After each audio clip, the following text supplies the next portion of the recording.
lundi, je regarde sur ma montre, 12 février, j'espère que vous allez bien. Le soleil est de retour, je sais pas si je vais le supporter longtemps par contre. Bienvenue sur ce nouveau carnet de lecture, je crois pas avoir fait d'introduction pour le moment. J'espère que vous allez bien. J'ai pas de lecture terminée à vous partager pour le moment, mais j'avais envie de vous montrer un petit peu ce que je suis en train de lire. Ce carnet de lecture va pas durer très très longtemps. On va aller jusqu'à ce week-end, si je dis pas de bêtises. Oui, à peu près. Parce que à partir de lundi, on a un 7 jours 7 livres et j'aime bien faire une petite vidéo à part pour les 7 jours 7 livres. Alors, vous savez, enfin non, si vous me suivez, vous savez, mais si vous ne me suivez pas, sachez que j'aime bien avoir plusieurs livres en cours. Alors, c'était pas le cas avant j'étais une lectrice de One by One, mais je savoure en ce moment plusieurs lectures. Alors, il faut que les lectures soient différentes pour que ça passe bien. Donc des fois ça passe pas, et si 2 des 3 livres sont trop proches, j'en laisse un de côté, parce que sinon en fait si c'est pour mélanger des histoires il n'y a aucun intérêt, hein.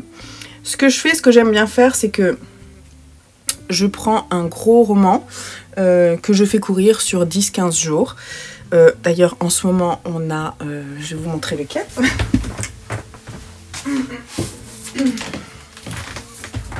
En ce moment on lit ça. Et en fait, il se termine, l'ALC se termine dans 2 jours, donc c'est presque terminé. Et je vous en parle pas maintenant, mais sachez que j'aime beaucoup. J'attends la fin, je ne sais pas ce qui va se passer sur la fin.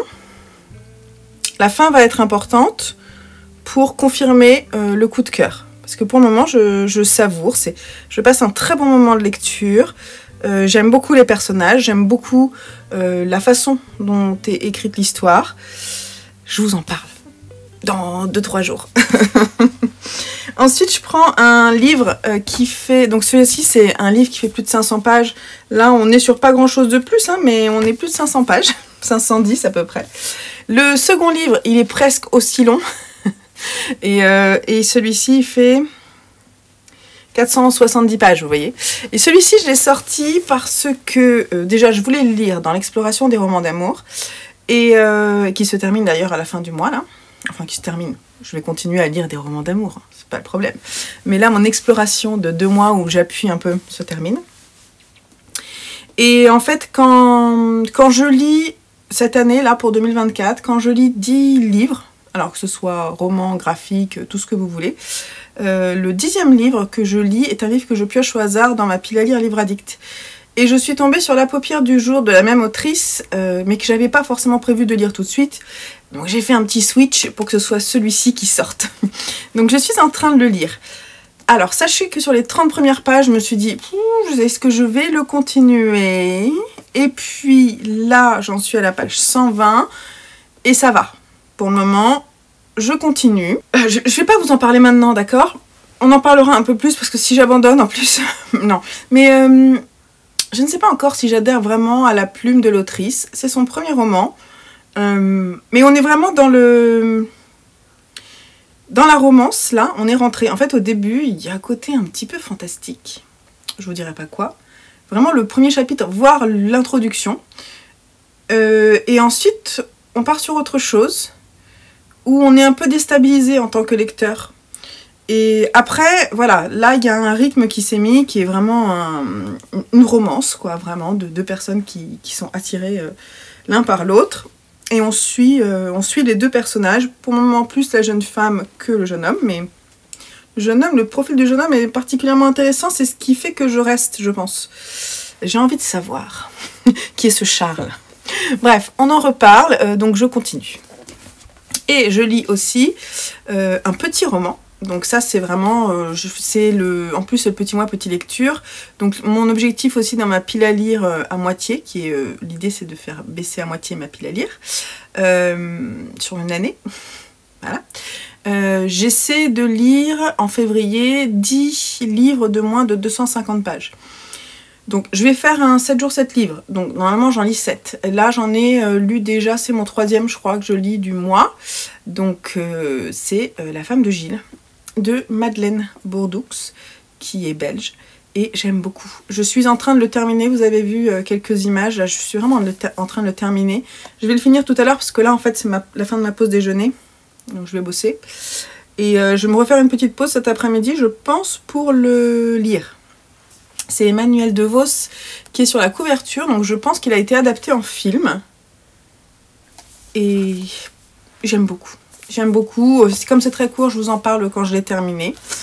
Et côté graphique, j'ai commencé le premier tome de Personnage, qui est une duologie d'un mangaka que j'aime beaucoup, Rensuke Oshikiri, qui a écrit Yajiri, je crois, qui est un one-shot, un manga one-shot d'horreur, une petite pépite, que j'ai d'ailleurs offert à Simon, là, dans son dernier calendrier de l'Avent. Simon, c'est mon fils, et que je vais relire parce que j'aime beaucoup. J'en suis juste là et ça parle de harcèlement scolaire mais qui dérape, voilà. Je veux en savoir plus, c'est waouh, là c'est là où j'en suis, ça dérape mais vraiment très très fort quoi, quand le harcèlement va beaucoup trop loin. On est chez Amake Manga et je pense que voilà, il faut être bien accroché pour lire ce manga, donc voilà, moi j'aime bien les mangas d'horreur, mais là je pense que je vais être malmenée. Donc j'y vais doucement. Voilà, puis en plus je veux profiter parce que c'est un beau coffret que je me suis offert dans mon calendrier de l'Avent l'année dernière. Oui, parce que je m'offre des calendriers de l'Avent à moi-même. Si vous voulez voir ça, je vous invite à regarder mes derniers Vlogmas. Et cette année, je vais réitérer.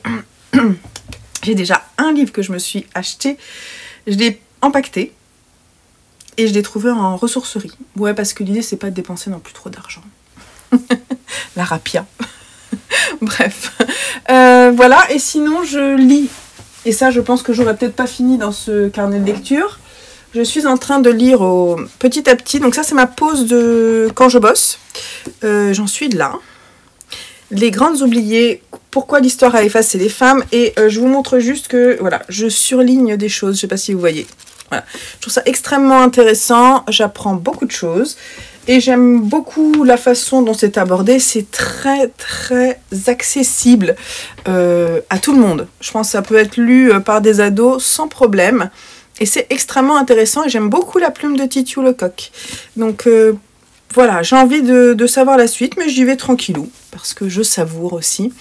Et que c'est intéressant. Et que je veux que ça me nourrisse plus que ça passe en surface comme moi. Comme ça, sur moi. Voilà. Voilà tout ce que je lis, donc forcément déjà, si j'arrive à lire tout ça. Et puis voilà. Donc je vais vous laisser là. On se retrouve un peu plus tard pour parler de lecture terminée, parler d'autres choses, d'envie, etc. Je vous fais des bisous et je vous dis à plus tard.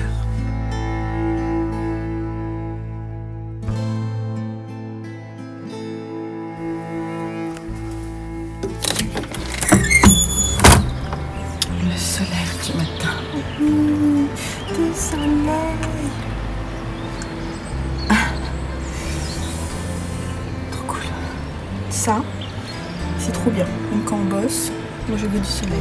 On va aller faire une petite balade à 11h s'il persiste. Mes plantes aussi sont contentes. Et regardez ces orchidées qui vont fleurir là. Là, là. Ça va être très beau.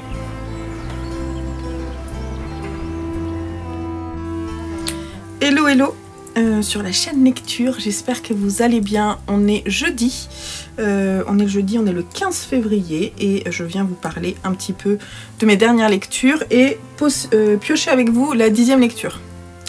Donc, je vais... Ah oui, avant... Non, je vous en parlerai après. Donc, je viens vous parler de ça et de ça. Et du livre audio que je viens de terminer. On va commencer par le livre audio. Donc c'est L'Attentat de Yasmina Khadra. Donc c'est dans sa saga sur le conflit entre l'Orient et l'Occident. Attendez que je dise pas de bêtises. Donc c'est sa saga, le conflit entre l'Orient et l'Occident. C'est le 2e volume, il y en a 3. Le 3e c'est Les sirènes de Bagdad. Et le premier, Les hirondelles de Kaboul. Alors, j'avais écouté aussi le premier, que j'avais bien aimé. Je vous mettrai le nom de la personne qui lit, parce que j'ai trouvé que la lecture de l'attentat était vraiment une lecture très immersive. Alors, comme le titre le présage, ça parle d'un attentat. Ça parle d'un attentat qu'on va vivre par le biais d'Amin, qui est un chirurgien qui habite à Tel Aviv. Il est israélien d'origine arabe et il va commencer en fait à voir arriver dans son hôpital tous les survivants en fait. Et la nuit elle est terrible, il dort pas, il a vraiment énormément de boulot. Et sa femme n'est pas là, elle s'est absentée pour aller voir sa grand-mère, sa mère, je ne sais plus. Et en fait il rentre chez lui à la fin de sa journée de boulot, il est exténué. Il sait que le lendemain ça va recommencer et il commence à s'endormir et le téléphone sonne et les personnes de l'hôpital, le directeur de l'hôpital lui demande de revenir tout de suite. Il comprend pas, il y va et en fait on va lui annoncer que sa femme a explosé dans l'attentat, qu'elle était dans l'attentat et que voilà, il faut qu'il aille reconnaître son corps. Et en fait on lui dit surtout que c'est elle qui portait les bombes. Et Amin va complètement dérailler. Il va pas... Déjà, elle devait pas être là, donc il lui a caché, et surtout, il n'avait pas du tout conscience que sa femme potentiellement pouvait faire ça, donc il va complètement nier d'abord, et puis chercher à savoir ce qui s'est vraiment passé, si c'est vrai, si c'est faux. Petit à petit, voilà, je ne vais pas forcément vous dire plus que ça, mais il va se rendre compte très rapidement de la vérité de la situation. Et désespéré, il va tenter de comprendre ce qui s'est passé. Il va aller loin dans la recherche, se mettre vraiment en danger. Et on va en fait vivre avec lui tout son ressenti. Alors, on l'a lu en lecture commune, enfin on l'a pas lu en lecture commune, les personnes sur le Discord l'ont lu en lecture commune et donc il y a eu des commentaires qui m'ont été faits. Je sais qu'il y a 2 personnes qui n'ont pas du tout apprécié ce roman parce qu'elles n'ont pas cru. C'était voilà, donc c'était vraiment pour elles, ça manquait vraiment de crédibilité. Bref, du coup, elles ont été choquées par les propos de l'auteur, du moins le parti pris de l'auteur de se baser sur cet homme qui ne se remet pas forcément en question lui-même. C'est vrai que il va pas se remettre en question du tout. Et ça peut être problématique pour certains, apparemment. Donc moi ça m'a pas choquée en soi, parce que je me suis vraiment située... j'ai trouvé que l'auteur avait réussi à rentrer dans une réflexion qui n'est pas forcément évidente à tenir, et qui va pas tenter d'expliquer, enfin du moins si, il va tenter de comprendre comment ces attentats sont perpétrés, par qui, par quel biais, tout le secret qu'il y a autour, qui sont les personnes qui font ça, qui organisent ça, qui font ça, comment on en passe par là, on arrive à faire ça. Voilà, comprendre, c'est ce qui est écrit là dans le résumé qui est sur Livre Addict, comment admettre l'impossible, comprendre l'inimaginable. Voilà. Et en fait, c'est extrêmement difficile. La détresse peut-être est pas complètement transparente. Moi je lui ai mis 16 sur 20 parce qu'effectivement le point de vue, il y a quand même un manque. Moi je pense que quelque part je critique ce manque de crédibilité parce que je n'ai pas cru à la façon dont il a pu mener son enquête entre guillemets dans un monde tel que celui de Tel Aviv dans les attentats, parce que pour moi c'est un univers tellement fermé que je pense que personne peut tenter de rentrer sans payer de sa vie, quoi. Et parfois, j'y ai pas forcément cru. Le fait que... voilà. Le fait que la vérité, elle est difficile à avaler, mais à mon avis, elle est potentiellement juste. Donc moi, c'est là où moi, j'étais pas du même avis. J'ai trouvé déjà que c'était bien écrit, que c'était pas forcément évident comme sujet et que c'était bien écrit, qu'il essayait de nous faire ressentir des choses et même si c'était pas forcément juste, moi j'ai ressenti des choses. l'univers complètement, l'angoisse qu'il pouvait avoir de comprendre petit à petit ce qui s'était passé, je l'ai ressenti parce que c'était bien écrit, donc c'était bien lu, bien écrit, et ça a marché avec moi. Donc je vous le conseille, c'est pas évident hein, comme lecture, donc je vous le conseille, mais voilà. Donc moi ça m'a beaucoup plu, et je lirai donc le 3e opus de cette saga. Pareil en audio, je pense, s'il est disponible, je le lirai aussi. J'ai lu La femme de Gilles. J'ai mon ordinateur qui s'est déconnecté d'Internet. J'ai lu La femme de Gilles de Madeleine Bourdoux, et j'ai adoré ce roman, ce court roman. J'ai adoré ce roman. C'est vraiment un coup de cœur. Alors, ça a été adapté, je pense, au cinéma. Par Frédéric Fontaine. Il faudrait que je voie. Donc, on est dans la tête d'Elisa. Elisa, qui est la femme de Gilles. Elle se définit vraiment comme étant la femme de Gilles. Elle n'a pas de... en soi, c'est un personnage qui est très effacé par rapport à sa propre vie. Elle l'aime. Son amour pour Gilles est tellement envahissant que elle ne vit que pour lui et pour ses enfants, mais ses enfants passent après. Elle a 2 enfants et 2 filles, et voilà. Donc son bonheur est plus ou moins parfait hein, dans leur maison. On ne sait pas trop où on est, je ne sais pas trop. Bon, on doit être en Belgique. On est dans un petit bourg. Elle habite pas loin de chez sa sœur et de sa mère qui lui rendent visite assez souvent. Elle est enceinte et voilà. Donc elle vit comme ça. Et on a de temps en temps le point de vue de Gilles qui lorgne totalement sur la sœur d'Élise, d'Elisa, qui s'appelle Victorine. Victorine, c'est la petite sœur d'Elisa, qui est très jolie. Elle est très jolie, elle est très élancée, elle est superbe. Et Gilles, en fait, a beaucoup... On voit petit à petit du désir qui naît de sa part. Et elle va se rendre compte, Elisa, petit à petit, que Gilles la trompe avec sa sœur. Voilà. Donc au début du roman, elle le présage. Et nous, en tant que lecteurs, on se pose des questions de savoir, mais est-ce qu'elle affabule? Est-ce que c'est vrai? Et en fait, petit à petit, on se rend compte que c'est vrai. Et ça va l'amener très très loin, je ne vais pas vous en dire plus, ça va l'amener très loin dans la résilience, trop loin peut-être. Et c'est juste hallucinant. L'écriture, c'est hyper dramatique, c'est envoûtant en fait. Elle est perdue dans son amour. Elle est totalement perdue. Elle se perd. Elle va accoucher, mais elle va tenter. Ah oui, ce qui est intéressant aussi, c'est que à chaque étape de sa vie, donc le fait de devenir maman à nouveau, le fait qu'il y ait des péripéties dans la vie de Victorine, tout ça, à chaque fois, elle va penser que les choses vont toujours aller mieux. Donc elle va tout prendre sur elle pour espérer que ça s'arrange.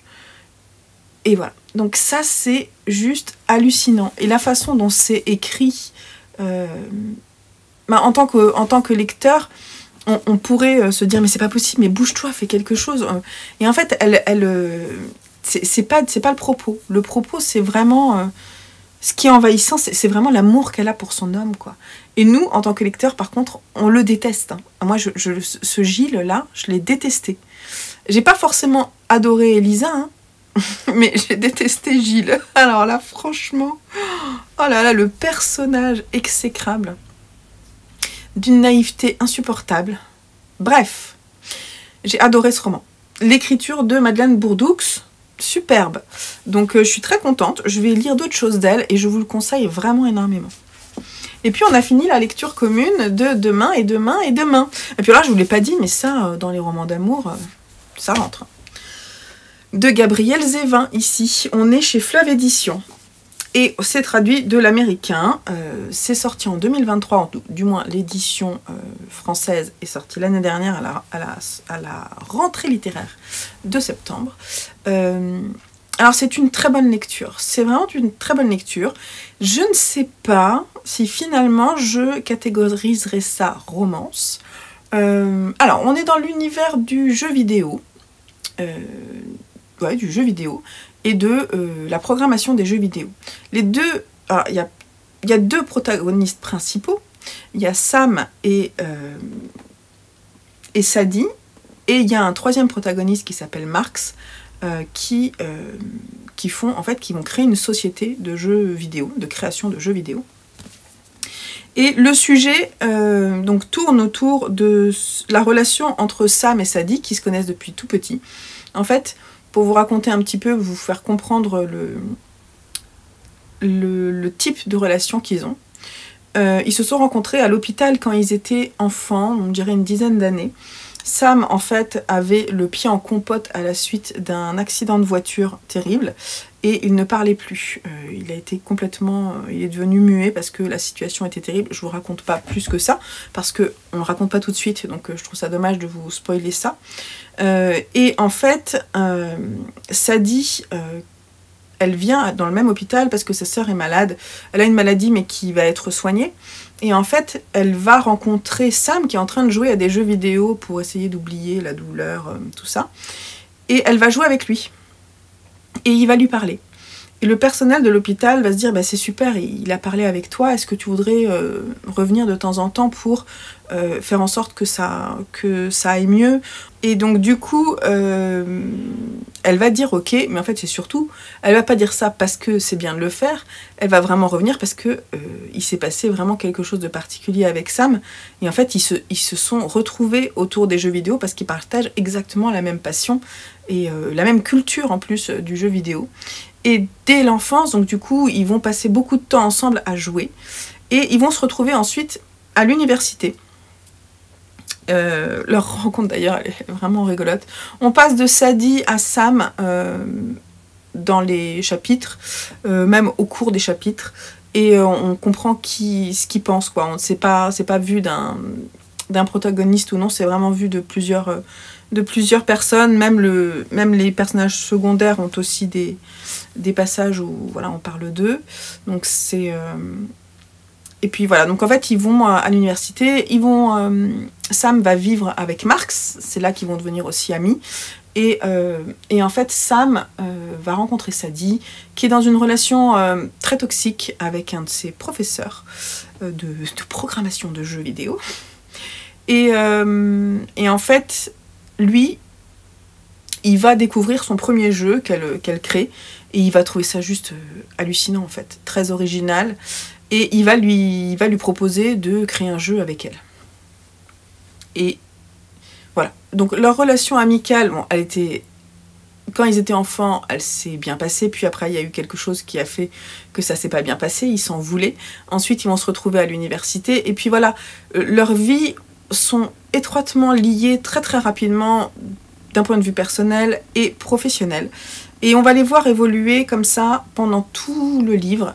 On va voir en fait leur vie jusqu'à à peu près leurs 50 ans, quelque chose comme ça, 40 ans. Ouais, 40 ans plutôt. Voilà.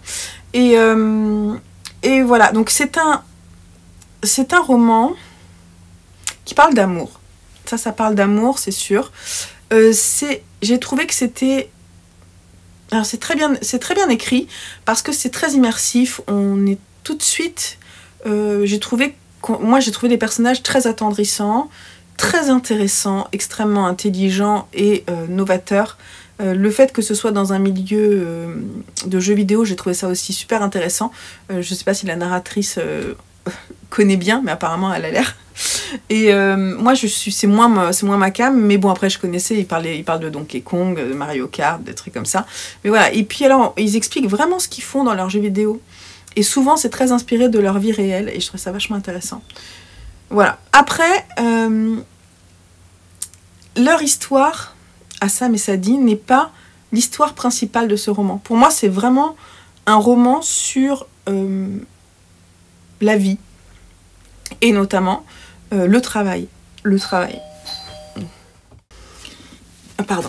Et donc, j'ai trouvé la fin très belle, inattendue. Ça, j'aime. Et extrêmement touchant dans la narration du fil de la vie, des petites choses qui se font ou qui ne se font pas, des des tragédies qui nous touchent, qui nous changent. Voilà. Et c'est vraiment un livre aussi sur l'amitié. Mais voilà, j'ai trouvé ça vraiment très beau. Alors après, de dire que... il y a écrit un roman éblouissant qui interroge les notions d'identité, d'échec, de seconde chance et par-dessus tout, notre besoin désespéré d'aimer et d'être aimé. Car oui, c'est une histoire d'amour, mais une comme celle-là, vous n'en avez jamais lu. Oui, oui, alors c'est plus... Oui. Est-ce que c'était exceptionnel? J'en garderai vraiment un très bon souvenir, c'est pour ça. Je lui ai pas mis 17 parce que ça m'a pas... ça m'a pas transporté, j'étais vraiment bien, j'y retournais tellement avec plaisir. C'était vraiment un très très bon roman, vraiment un super bon roman qui vous emmène dans des aventures humaines justes, réalistes et extrêmement touchantes, que j'ai trouvé extrêmement justes, pas du tout gnangnan. J'en ai parlé plusieurs fois avec mes hommes, donc ça veut dire que quand je parle d'un roman, quand je suis en train de le lire, globalement, c'est que ça me plaît ou que ça me touche ou que ça soulève des points. Voilà, j'ai aussi beaucoup parlé de celui-là, de l'emprise. Voilà, donc je vous le conseille vraiment beaucoup. Après, j'aurais voulu que ce soit un coup de cœur, vraiment. Et je sais pas ce qui a manqué pour que ce soit pas le coup de cœur. Mais c'était vraiment très très bien. Voilà. On va piocher parce que là, blabla. Je peux juste vous dire que du coup j'ai commencé Tous les hommes n'habitent pas le monde de la même façon et j'ai commencé en audio 1991 de Franck Tillier que j'ai déjà bien avancé hier. Voilà. Et je vais faire le découpage aujourd'hui pour la LC de mars. On lit la brique. Oui, parce qu'après les petites lectures, il faut y aller maintenant. Les piliers de la terre, le tome 1 de Ken Follett. Il faut que je fasse le découpage. Il faut que je regarde. Il y a tellement de mots. Voilà, donc ça on va faire le découpage. Et maintenant, on va piocher le 10e livre parce que j'en suis à mon 5e lu. C'est parti. Il y en a 354 dans ma pile. Ouais, on s'est descendu. Hein. C'est parti. Écoutez-moi jusqu'à la fin. Waouh, c'est un gros, hein. Ok, bah je vais le lire après la brique que je suis en train de lire. Je vais vous montrer. J'ai commencé hier, et juste un tout petit peu, La fin d'une ère, donc le 5e tome de la saga des Casalets. Et d'ailleurs c'est marrant parce qu'aujourd'hui, dans mon calendrier Flow, j'avais une citation. Je vous la mets comme ça, je vous la lis pas parce que j'ai pas trop le temps. Voilà. C'est une citation qui est extraite de ce roman. Elle est très belle. Et du coup, voilà. Donc quand j'aurai lu ça, bah, j'enchaînerai avec Écoutez-moi jusqu'à la fin. Et ce sera parti. C'était un roman contemporain que j'ai trouvé à la ressourcerie, si je dis pas de bêtises. Et il n'est pas super bien noté, 14,8. Et il fait partie, je crois que c'était une sortie de la rentrée littéraire aussi. Je vais voir si ça me plaît ou non. Voilà. Donc, je dirais que je commence ça, mais d'abord, comme j'ai commencé celui-là qui passe en priorité.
Hello.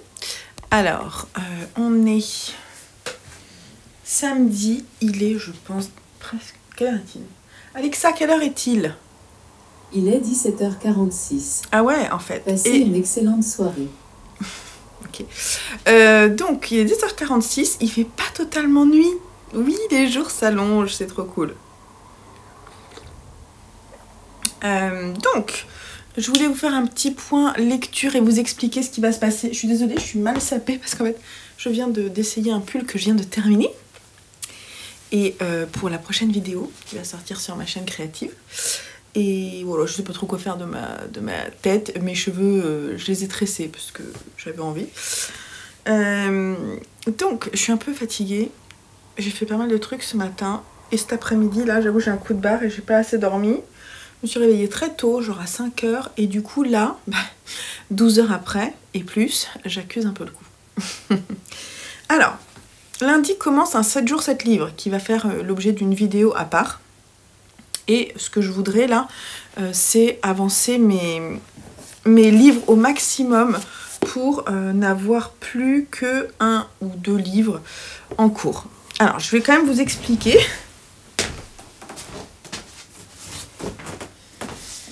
Si vous vous souvenez bien, j'ai pioché celui-ci.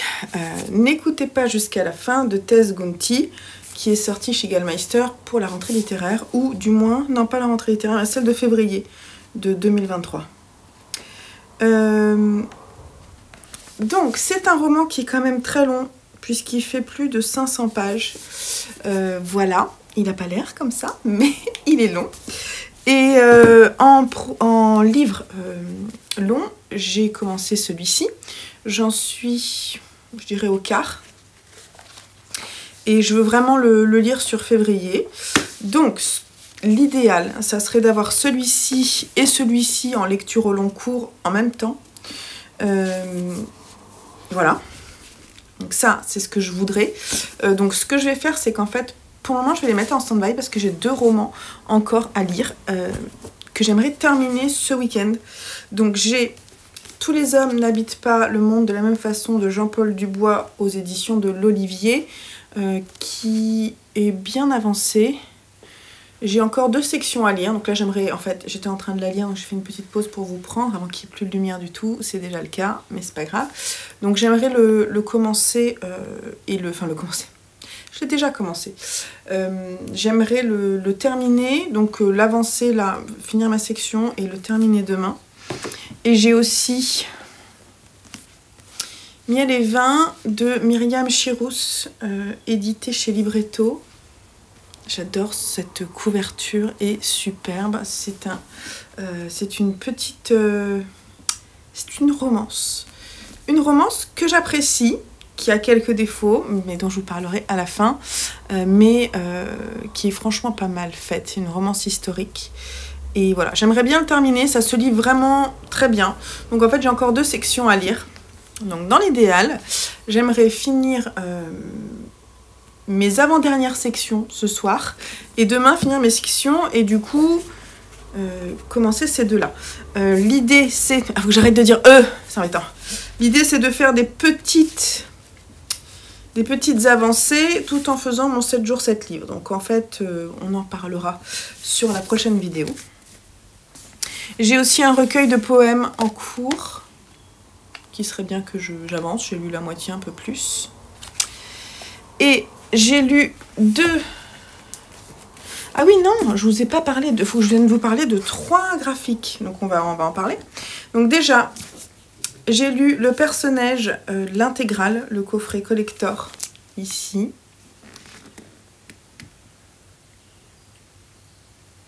Que je me suis offert dans mon calendrier de l'Avent. Un de mes derniers cadeaux que je me suis offert. Donc c'est un manga de Rensuke Oshikiri, édité chez Amake Manga. C'est une pépite de l'horreur. Mais alors, c'est un manga horrifique. J'ai détourné le regard sur plusieurs pages. Donc, moi, j'absorbe quand même pas mal de choses. Je vais allumer un peu la lumière. Donc, je sais absorber pas mal pas mal d'horreur sans trop être offusqué. Mais là, cette lumière ne va pas du tout. Là, c'est quand même... c'est du sérieux. Alors, ce manga parle de harcèlement. Il parle de harcèlement et d'une jeune fille qui arrive, qui était à Tokyo, si je dis pas de bêtises, je vais essayer de lire, et qui arrive en fait dans une petite bourgade, qui change de lieu de vie avec ses parents et sa petite sœur. En fait, sa petite sœur était harcelée dans l'ancienne école où elle était à Tokyo. C'est pas écrit derrière. Et donc ils viennent vivre dans un petit village où vit le grand-père de cette petite fille. Cette petite fille, c'est elle.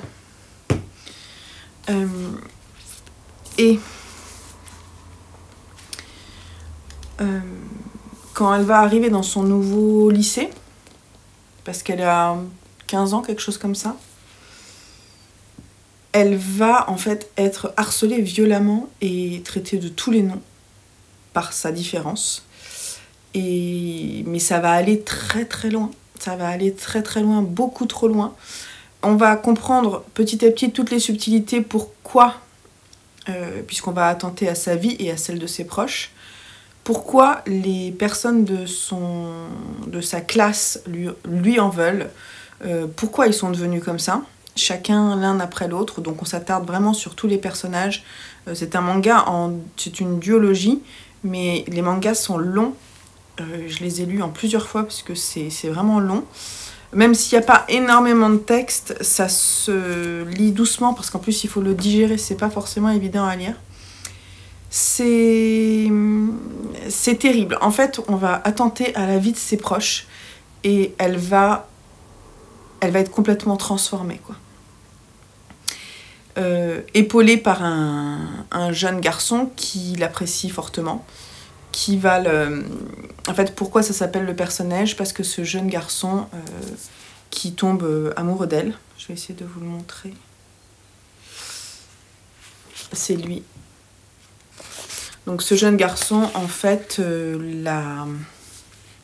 lui dit qu'elle est comme un personnage, c'est-à-dire qu'elle émerge des situations pour revivre et que voilà, il y a toujours un moment où c'est pas facile et l'image du personnage est le courage, la persistance pour combattre les difficultés, d'où le surnom du personnage.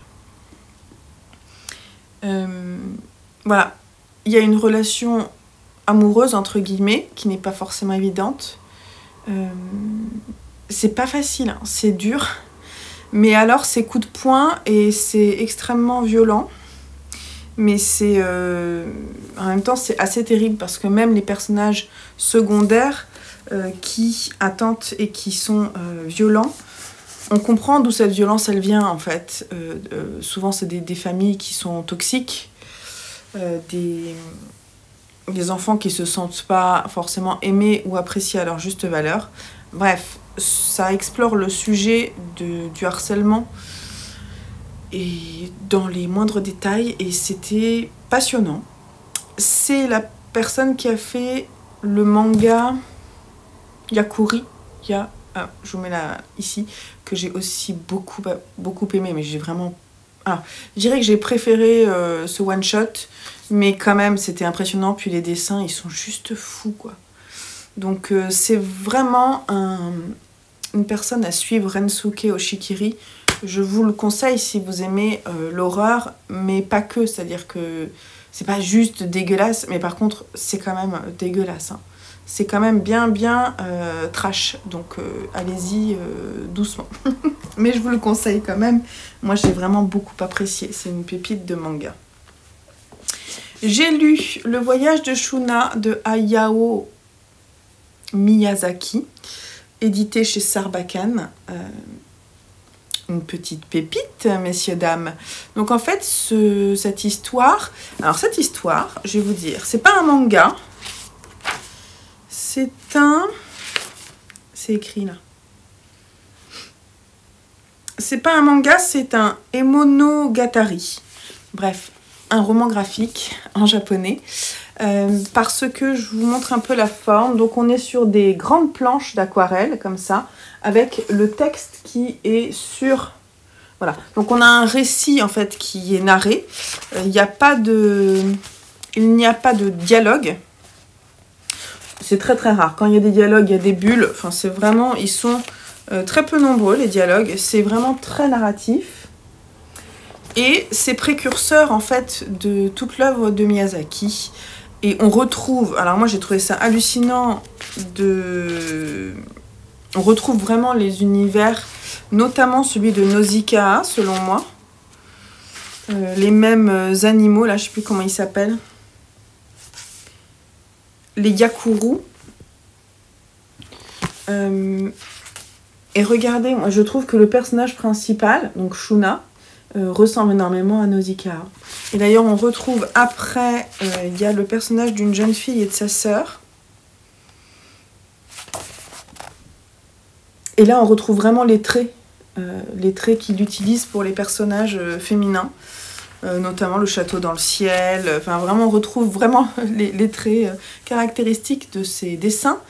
Et sur l'histoire, on est sur une réécriture de conte d'un jeune garçon qui vit dans un village qui est vraiment dans le besoin et qui n'arrive plus à trouver, à planter quoi que ce soit et à faire ses cultures. Et en fait, il va aller à la recherche d'une graine un peu magique qui permettrait en fait d'apporter à foison notamment l'orge, qui permettrait en fait d'avoir des céréales. Et il va aller très loin, notamment jusqu'à découvrir un lieu magique où finalement un démon habite et voler en fait les graines magiques là-bas pour ensuite le ramener dans le monde des hommes. Mais le problème, c'est que il va en revenir vraiment très diminué et il va globalement, c'est ça le conte, c'est réapprendre à cultiver la terre pour pouvoir ensuite en vivre et planter les graines qu'il a volées. Donc c'est vraiment une métaphore de la découverte de l'orge dans ces contrées et du fait de la culture, voilà, de la culture de l'orge. C'est l'orge, hein, si je dis pas de bêtises. Donc je vérifie. Tiens. Ouais, c'est ça. Puisque aujourd'hui l'orge est la denrée de base du Tibet. Mais on aurait commencé à la cultiver à l'ouest de l'Asie où elle se serait ensuite répandue dans le monde entier. Donc c'est un conte folklorique au départ qui est tibétain, dont il s'est inspiré et c'est une pépite. Hein. Oh, trop beau, les dessins, mais superbe. Voilà, j'ai trouvé que c'était vraiment très onirique. J'ai adoré. Je pense que ça vous plaira. Ça, c'était chouette, mais j'ai un peu moins apprécié. Je vais vous expliquer pourquoi. Donc, c'est dans les forêts de Sibérie de Virgile Dureuil et d'après le récit de Sylvain Tesson. Donc, il y a un roman hein, qui a été écrit par Sylvain Tesson sur les quelques mois, les 6 mois qu'il a passé près du lac Baïkal, au bord du lac Baïkal. Et voilà, donc il côtoyait vraiment la forêt et il est allé de février, mars, avril, mai, juin, juillet, voilà. Il est revenu en juillet, il est revenu transformé. Il a vécu vraiment près de la nature, près des animaux, près aussi de quelques personnages caractéristiques des lieux, avec beaucoup d'alcool quand même. Et voilà, il raconte, ça s'appuie sur des notes, je pense qu'il a pris pendant ces quelques mois. C'est voilà, les sentiments qu'il a pu avoir de ce retour à la nature, de l'écart, du grand écart entre la vie trépidante de la ville dans laquelle on vit, dans les métropoles, et cette vie où la neige en plus atténue tous les bruits, où l'on vit vraiment à l'intérieur des cabanes, près des feux de bois, et on essaie de subvenir à ses besoins avec la pêche et autre chose, avec les balades. où il a l'impression aussi d'avoir des relations vraiment vraies avec les personnes qu'il côtoie, que quand il va les rencontrer, il met 3 jours à l'aller, 3 jours en retour. Malgré ça, j'ai été très externe au sujet et très critique de la façon dont il avait envisagé ça, parce qu'en plus, la personne avec qui il partage sa vie à ce moment-là le quitte par lettre, parce que quand même, elle se dit « mais pourquoi t'es parti faire ça, quoi ? Pourquoi tu m'as abandonné ? Eh ben, je te quitte, voilà. » Et lui, il se bourre la gueule, et le lendemain, tout va bien. Bref. Ça, j'ai trouvé ça un peu choquant. J'ai trouvé que alors peut-être après j'ai pas lu le roman, enfin du moins la biographie, l'autobiographie qui a été écrite là-dessus. J'ai trouvé qu'il faisait l'expérience pour justifier certaines choses. Déjà moi j'ai du mal sur le principe de se dire ah, avant mes 40 ans il faut que je fasse ça, je me suis toujours dit que je ferais ça, je vais le faire. D'accord, mais t'abandonnes tout le monde quoi. En plus à un moment au début il dit il sait que sa sœur va accoucher mais il sera pas là. Voilà, pour moi c'est quand même un truc un peu égoïste, mais bien sûr on comprend que ce besoin d'évasion soit présent pour certains. Vivre au plus près de la nature, oui, mais en même temps aller se bourrer la gueule avec les potes qu'ils rencontrent, les pêcheurs, tout ça, qui sont tout le temps bourrés quoi. Enfin, ça m'a l'air quand même assez... la vodka, il va à flot. Pour oublier certainement les difficultés de la vie. Mais du coup, le dessin qui est fait de cette vie ne m'a pas transcendé. J'ai pas trouvé ça particulièrement enviable. Je me suis dit, mais qu'est-ce que t'es allé faire là-bas, quoi ? C'est ça que j'ai ressenti, en fait. Mais bon, voilà, chacun le vivra comme il veut. Après, les dessins... J'ai pas été forcément particulièrement troublée par les dessins, complètement transportée. C'était beau, hein. C'était beau, je vais essayer de vous trouver des planches. Voilà, c'était beau. Mais en fait, il m'a un peu gavé. Voilà.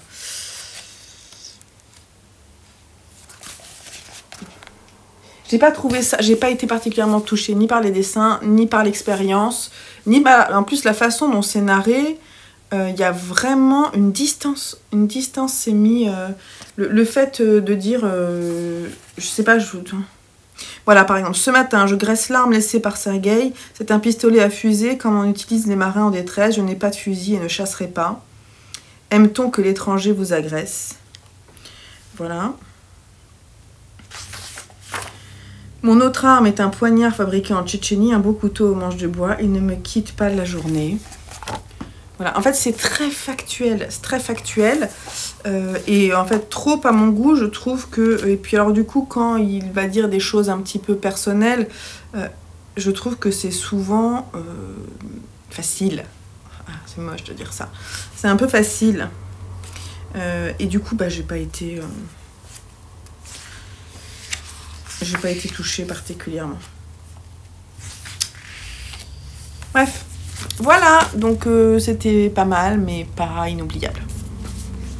Voilà pour les graphiques. Je vais retourner à ma lecture, à ma petite tisane, à mon petit moment cool.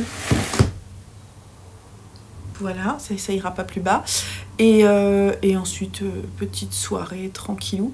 Je me suis prévu de faire des petits blinis avec du tarama, une petite salade sympa. Je me regarderai un épisode de True Beauty parce que je suis en train de binge-watcher True Beauty. Voilà, j'ai le droit. C'est trop mignon, ça m'a même fait pleurer. En fait, c'est un peu gnangnan, mais bon, en fait, c'est pas grave, hein, on a le droit de regarder des trucs gnangnan. Mais c'est trop mignon, je te jure, c'est trop mignon. Donc, je vais faire ça, mais d'abord, je vais bouquiner un petit peu. Et puis après, j'irai me faire une petite soirée cocooning, une petite bière et un petit plateau repas, une bonne série. Tout va bien. Et après, je retournerai à mes bouquins. On se retrouve peut-être demain pour vous dire où j'en suis demain, si j'arrive à tenir ce que j'avais envie de lire pour le week-end. Donc du coup, c'est ces deux-là que je lis et les autres, ils sont en stand-by. Voilà. Allez, à plus tard. Hello. Alors, on est lundi. J'ai pas l'heure. Il doit être 17h30, un truc comme ça. J'étais en train de faire le montage et je me suis rendu compte que j'avais pas filmé la fin. Et pourtant, j'ai lu, hein, j'ai lu. Il est où d'ailleurs le... Il est où le 1991?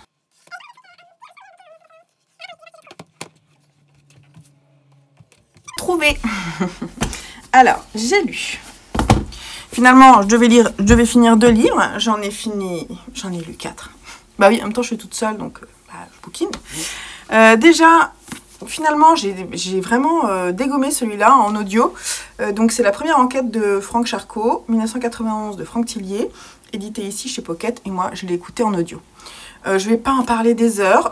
C'était celui-là qu'il fallait que je lise. Il me reste La Faille, mais j'attends qu'il sorte en poche pour me le procurer et le lire. Donc, selon moi, je suis à jour dans la lecture. Et tu m'embêtes, toi. Donc, voilà, première enquête. On retrouve le personnage de Charcot. Voilà, c'est un bleu qui arrive au 36 quai des Orfèvres. Il doit faire vraiment ses preuves. En fait, il a le nez dans les archives parce qu'il est sur une enquête des disparus du Nord, je sais plus quoi, là. Bref, il est sur une enquête et en fait, il y a un événement, un peu comme d'habitude. Un événement... Oh, il y a les canards qui volent au-dessus de moi. Et il pleut. Voilà. Un événement qui arrive et qui va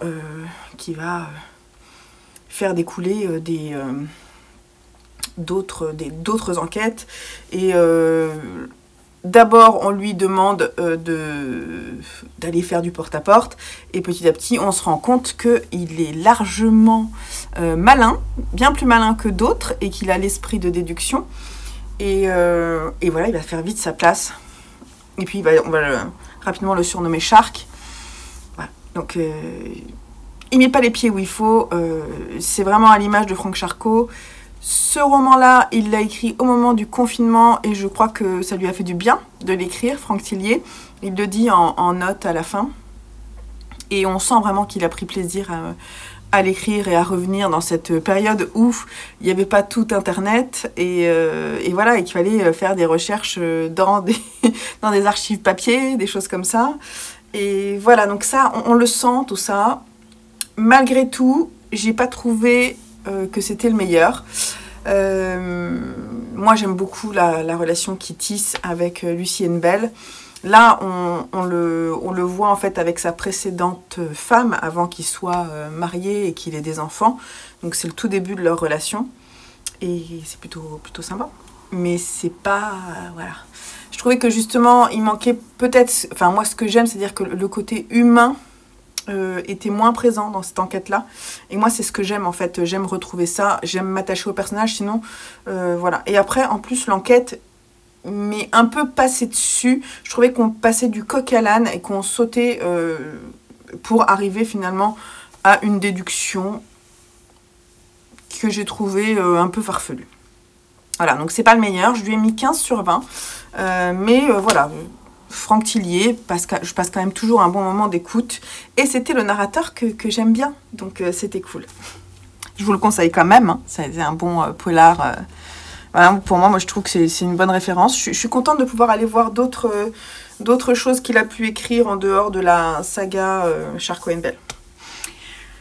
Ensuite, j'ai lu ça. Donc ça, je l'ai lu parce que c'est un des titres les plus longs de ma pile à lire. En même temps, tous les hommes n'habitent pas le monde de la même façon. Merci, Jean-Paul Dubois, ici aux éditions de l'Olivier. Il a eu le prix Goncourt en 2019. Oui, d'accord. Ouais. Alors, je vais vous raconter l'histoire vite fait, hein, parce que en même temps, c'est pas non plus foufou. On suit, il s'appelle comment? Paul Hansen. Il est incarcéré pour 2 ans dans une prison près de Montréal. Voilà. Et il partage la cellule avec un motard qui, lui, est accusé de meurtre. On a la promiscuité, ça je trouvais que c'était plutôt sympa. J'ai bien aimé les moments où on revenait dans le présent pour comprendre ce qui s'était passé. Donc en fait on a une double temporalité très forte où on suit Paul dans la prison avec son co-détenu et on lui demande d'avouer... on lui demande d'avouer son crime, qu'on ne sait pas, hein, on le saura juste à la fin, d'avouer son crime pour avoir une remise de peine. Voilà. Et en parallèle, on revient dans le passé de Paul, et notamment celui de ses parents, parce qu'au début, ils étaient en France, puis ensuite, son père était danois, il était prêtre protestant, et il vivait avec une femme qui ne croyait pas en Dieu, la mère donc de Paul, et de cette relation un petit peu bizarre, le père de Paul s'est échappé au Canada pour vivre sa vie là-bas. Ensuite, comme Paul avait une relation un petit peu complexe avec sa mère, il est parti rejoindre son père et il y a fait sa vie pour devenir un intendant, un surintendant dans un grand immeuble qui s'appelle l'Excelsior, dans lequel il a une position importante. Il n'a pas une position importante, mais en tout cas, c'est un chaînon très important dans le bien-vivre de cet immeuble. Bref, voilà. On va suivre Paul. En fait, on va le découvrir petit à petit dans cette double temporalité pour finalement arriver à comprendre ce qui s'est passé. Voilà, parce que c'est bien la question qu'on se pose. Qu'est-ce qui s'est passé ? On sait juste que sa femme, son père, sa femme et son chien sont des fantômes qui viennent le hanter quand il est en prison. Voilà, donc on sait qu'il va y avoir des choses qui vont se passer. Et on les apprend petit à petit. Bon, alors moi, j'ai trouvé que c'était bien écrit. Franchement, c'est bien écrit. Mais l'histoire en soi, franchement, je pense que c'est un livre que je vais vite oublier parce que ça ne m'a pas touchée plus que ça. J'ai pas compris tout ça pour ça. Tout ça pour ça. Le dénouement de l'histoire, j'ai pas trouvé que c'était particulièrement intéressant. Voilà. J'ai été un petit peu... je suis restée vraiment en surface de ce roman. Mais je comprends qu'on ait aimé l'écriture. Mais je trouvais que par exemple la double temporalité c'est quelque chose qui est très très fréquent et que là c'était pas non plus fou quoi. Voilà. Bon, pourquoi pas. Il n'est pas extraordinaire en fait ce Paul Hansen pour moi. C'est pas un personnage qui va rester dans ma mémoire, vous voyez. Bon, bref, voilà. Donc j'ai moyennement aimé. Hein.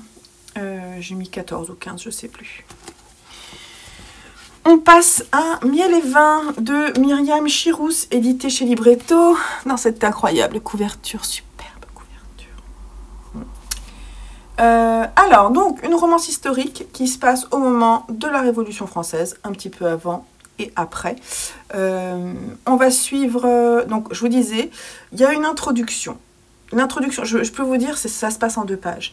On est du point de vue d'un bébé qui va naître. Et qui dit, je ne sais pas si je vais naître ou si je vais mourir. Je ne sais pas ce qui se passe, mais je veux raconter l'histoire de ma mère.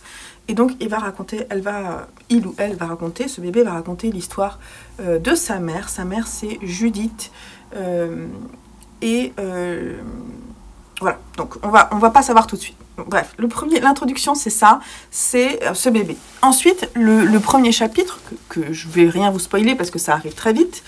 On est dans un château, il y a un enfant qui naît et qui est...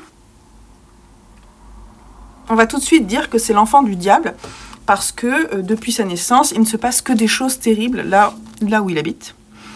Et en fait, on va renvoyer cet enfant et une autre petite fille qui l'accompagne partout, on va les renvoyer du château parce qu'on veut éloigner le démon potentiellement qui pourrait apporter le mal dans cet endroit. Et voilà. Donc ça, c'est le 2e chapitre. Donc en fait, on donne un coup de pied aux fesses à ces 2 enfants qui sont tout sauf aimés, quoi. Hein. Et voilà, qu'on juge démoniaque. Et ensuite, on arrive dans la narration au temps on est quoi en 1700, je dirais quoi, 1782-83 au départ, et on rencontre Judith, comment elle s'appelle, de Monterland, qui est une petite fille. Alors d'abord, on va la rencontrer quand elle est toute petite, parce qu'en fait, elle va être trouvée par une famille bourgeoise, de l'aristocratie même, notamment Guillaume, qui est un inventeur, Guillaume de Monterland, qui est un inventeur et qui va la ramener chez elle. Elle est pieds nus, elle a été abandonnée dans la forêt et on va la ramener dans cette famille qui va la prendre sous son aile. Et en fait, c'est Judith qu'on suit principalement, cette petite fille qui va devenir ensuite une jeune femme et qui va comprendre qu'elle a été adoptée et non pas qu'elle est une fille issue de l'aristocratie. Et donc, on va la suivre. En parallèle, on suit également Charles de L'Épéré, qui est l'héritier de je sais plus quel comte ou je sais pas quoi, qui vit dans un château voisin et en fait il revient à l'âge adulte. Après avoir fait ses armes. Il revient dans le château de son père. Il a une relation très difficile avec son père. Et ces deux personnages vont se croiser et le jour où ils se croisent, ça fait des étincelles et il y a vraiment une relation passionnelle qui naît entre eux. Et Judith aimerait, parce qu'elle tombe vraiment très très vite amoureuse de lui, elle aimerait qu'il soit marié, qu'il lui demande de se marier avec elle, mais lui, en fait, il ne souhaite pas. Et Judith va avoir peur qu'on la marie de force, et donc elle va lui demander, en fait, avant d'être mariée de force, d'au moins avoir une relation avec lui, et voilà. Il y a plein d'histoires. Alors là, ça c'est le début. Ensuite, on va suivre plus tard Judith qui est à Paris avec son mari, qui n'est pas Charles de L'Épéré, et qui est en plein pendant la Révolution française. Donc là, le côté historique est très présent, puisque on va suivre vraiment au plus près les discussions et l'arrivée justement de cette révolution. Charles de L'Épéré, on va le retrouver aussi à Paris. Et il va suivre en fait, les révolutionnaires, là où le mari de Judith justement ne va pas les suivre. Et donc ils sont dans cette effervescence. Donc c'est une période qui est extrêmement difficile et voilà, donc on va les suivre pendant toutes ces péripéties. Ils vont sans cesse, en fait, unir leur histoire et se désunir, unir et se désunir. Et Charles va tenter, du moins, de sauver, d'aider Judith comme il le peut. Alors, j'ai trouvé, vous savez, c'est l'impression que j'ai quand j'étais enfant, quand j'étais vraiment gamine. Ma mère, elle adorait regarder avec ma tante. Elle regardait, comment ça s'appelle ? Cette série-là, Angélique, marquise des anges. Vous voyez ça ? Cette relation avec, comment il s'appelait, celui qui boitait. Je me souviens plus. Ah, je me souviens plus. Pourtant, je les ai vus. Hein. Pas tous, mais j'en ai vu plein. Et vous voyez cette relation très passionnelle, l'aventure, la passion, vite, attention, sauve-moi, vite, il faut que je me sauve, sinon on va me tuer. Ben voilà, c'était ça. Alors, c'est un premier roman, je trouve. Il a des côtés positifs et il a des côtés négatifs. Au tout début, je me suis dit, mais c'est quoi cette histoire ? Je me suis dit, est-ce que je ferme ? C'est bizarre quand même, c'est bizarre. Et puis finalement, les traits, elle arrive à nous faire aimer ces personnages avec tous leurs défauts. Elle arrive à nous laisser le suspense de savoir mais pourquoi, c'est qui ces personnages, c'est quoi la relation avec ce début d'histoire très étrange. En même temps, j'ai trouvé que la partie historique était très bonne. Je trouvais que c'était... J'y ai cru. Alors, il y a des passages où tu te dis, ouais, mais alors, attends, c'est quand même très chevaleresque, tout ça. Ouais. Il y a des moments où j'ai trouvé il y avait des facilités, mais finalement, pas tant. Et je tiens à dire que là où on voit, par exemple, dans Outlander, je sais pas pourquoi je fais la relation, mais dans Outlander, on n'y croit pas. Enfin, on n'y croit pas, en même temps, on y croit, on a envie d'y croire, et c'est juste fou. Et la relation passionnelle, il y a vraiment... des descriptions dans tous les détails, tout ça. Là, non. C'est-à-dire que les passages érotiques, entre guillemets, ils sont ils sont suggérés, mais ils ne sont pas décrits dans les détails. Et j'ai trouvé que c'était pas mal. On ressentait vraiment le désir sans forcément tomber dans l'étalage de description, en veux-tu, en voilà, de toutes les positions. Là, c'était pas le cas. Et pourtant, on y croyait. J'ai trouvé que le personnage de Charles de L'Éperé était une pépite. C'est vraiment... Moi, petit kiff pour Charles de L'Éperé. Voilà. Jusqu'à ce qu'il se passe un truc avec un bébé, là. Je dis, mais ok, ce personnage, je l'adore. Et là, après, je fais, c'est quoi ça? En même temps, je le comprends. C'est quand même le personnage de Charles de L'Éperé, on comprend très très vite que c'est cet enfant qui représente le mal, le démon, tout ça, et que toute sa vie, ça le traîne, il le traîne, ça. Et donc, voilà. Après, voilà, il y a des qualités et des défauts à ce roman, donc qui est un premier roman. Et j'ai trouvé que finalement c'était pas mal, quoi. Je lui ai mis 16 parce que j'ai trouvé que c'est un bon roman et c'est une romance qui n'est pas gnangnan. Il y a vraiment une assise historique que j'ai trouvé chouette. Donc je vous le conseille. Moi j'ai La paupière du jour de la même autrice.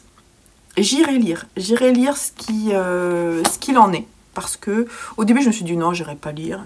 Puis finalement je pense que je vais le laisser dans la pile à lire pour aller découvrir autre chose d'elle. Voilà. Donc j'ai bien aimé. C'était une bonne romance. Avec ses petits défauts quand même, hein, mais c'était chouette. On va terminer par un manga que j'ai lu hier soir, avant d'entamer mon 7 jours 7 livres. C'est le volume 2 des Vols de Atsushi Kaneko, édité chez Delcourt Tonkam, qui est un roman, qui est un manga relié, qui parle des limites des super-héros. En fait, c'est ça, hein, le sujet, je vous en ai déjà parlé, je ne vais pas vous parler précisément de ce qu'il y a dans ce volume 2, bien que ce soit encore très introductif. Il y a 4 volumes qui sont sortis à ce jour, j'ai commandé ce matin les 2 autres, parce que j'avais le droit. Dans mon récap, en fait, quand je lis 10 livres, j'ai le droit d'acheter 3 livres, et là, j'avais accès. Et le 5e volume, je crois, il sort en avril. Enfin, la traduction, bien entendu.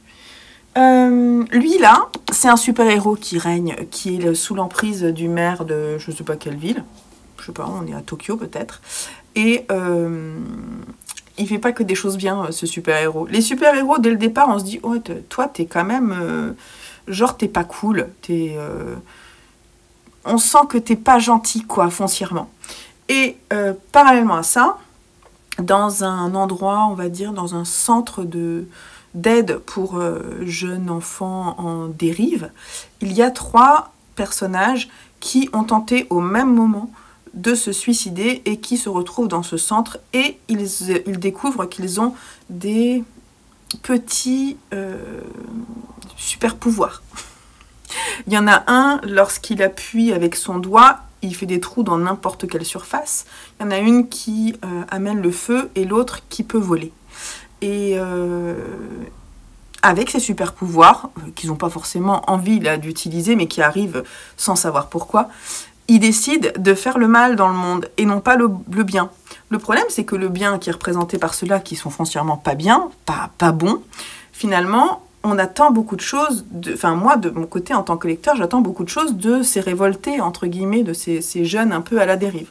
Dans ce 2e volume, on comprend pourquoi ils ont voulu se suicider, et on comprend que derrière se cachent quand même des